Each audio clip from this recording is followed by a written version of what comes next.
మంగళగిరి మండలం నీరుకొండలో కొండ మీద 300 అడుగుల ఎత్తైనటువంటి ఎన్టీఆర్ విగ్రహాన్ని ప్రభుత్వం ఏర్పాటు చేస్తుంది. మనకు రాష్ట్రంలో ఒక్క మెడికల్ కాలేజీ కట్టలేము, 300 అడుగుల ఎన్టీఆర్ విగ్రహాన్ని ప్రభుత్వం ఏర్పాటు చేస్తుందంట. ఓ 300 కోట్లు ఖర్చు పెడితే మెడికల్ కాలేజ్ పూర్తి అయిపోద్ది. పులివెందుల మెడికల్ కాలేజ్ అయితే ఆల్రెడీ పూర్తయింది, ఇంకొక 100 కోట్లు అయితే పూర్తయింది. ప్రభుత్వ మెడికల్ కాలేజీలు ప్రభుత్వం కట్టలేదు, ప్రైవేట్ వాళ్ళకి ఇచ్చేస్తాం. కానీ ప్రభుత్వం 300 అడుగుల ఎత్తైనటువంటి ఎన్టీఆర్ విగ్రహాన్ని మాత్రం నిర్మించగలుగుతుంది. మీ పార్టీ ఆధ్వర్యంలో ఎన్టీఆర్ గారి విగ్రహాన్ని పెట్టుకోండి, ఎవరు కాదనరు.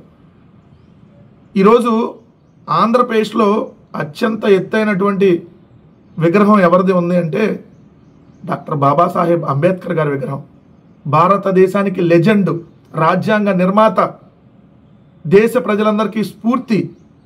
ఆయన విగ్రహాన్ని జగన్మోహన్ రెడ్డి గారు 125 అడుగుల ఎత్తైనటువంటి విగ్రహాన్ని విజయవాడలోని స్వరాజ్ మైదానంలో ఏర్పాటు చేస్తే ఇప్పటి వరకు చంద్రబాబు నాయుడు కానీ, వాళ్ళ కొడుకు కానీ, ఈ మంత్రులు కానీ, తెలుగుదేశము, జనసేన, ఈ బీజేపీ నాయకులు కానీ, పవన్ కళ్యాణ్ కానీ ఎవ్వరూ కూడా కనీసం ఆ విగ్రహం దగ్గరికి వెళ్ళి దండం పెట్టినటువంటిది లేదు, నివాళులు అర్పించినటువంటిది లేదు.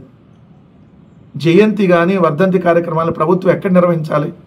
అంబేద్కర్ గారి జయంతి వర్ధంతి కార్యక్రమాలని స్వరాజ్ మైదానంలో అంత ఎత్తైనటువంటి విగ్రహం దగ్గర జరపాలి. కానీ జగన్మోహన్ రెడ్డి గారు పెట్టారనేటటువంటి దాంట్లో అంబేద్కర్ గారి విగ్రహం దగ్గరకు ఇప్పటివరకు వెళ్ళాలి. ఇప్పుడు అంబేద్కర్ గారి విగ్రహం కంటే ఎత్తైన విగ్రహం అది 125 అడుగులు అయితే ఇది 300 అడుగులు విగ్రహమే 200 అడుగులు. అక్కడ బేస్మెంట్ ఇంకా ఉంటుంది కాబట్టి 125 అడుగులు అంబేద్కర్ గారిది అయితే ఇది 200 అడుగులు విగ్రహం. అంటే ఎత్తైన అంబేద్కర్ గారి కంటే ఎత్తులో రామారావు గారి విగ్రహాన్ని ప్రభుత్వం పెడుతుందంట. ఇంకా మీరే ఆలోచించుకోవాలి దాంట్లో మతలబ్ ఏంటో. 2, రిషికొండ ఒకటే కొండ, నీరుకొండ కొండ కాదా?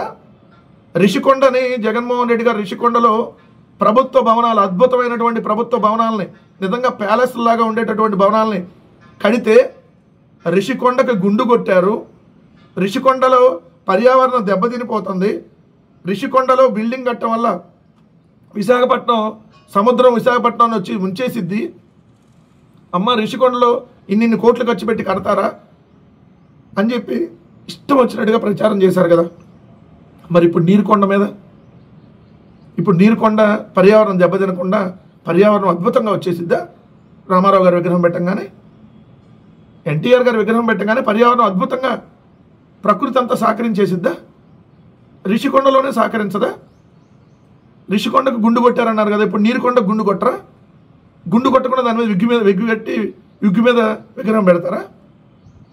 సమాధానం చెప్పాలి కదా. అపర మేధావులు, కుహానా మేధావులు, ఎనలిస్టుల ముసుగులో ప్యాకేజీలు తీసుకొని నెల పనిచేసేటటువంటి వాళ్ళు, ఆ 2 గాలి పత్రికలు, ఆ 10 శాటిలైట్ ఛానళ్ళు, 500కు పైగా విష యూట్యూబ్ ఛానళ్ళు, సమాధానం చెప్పండి.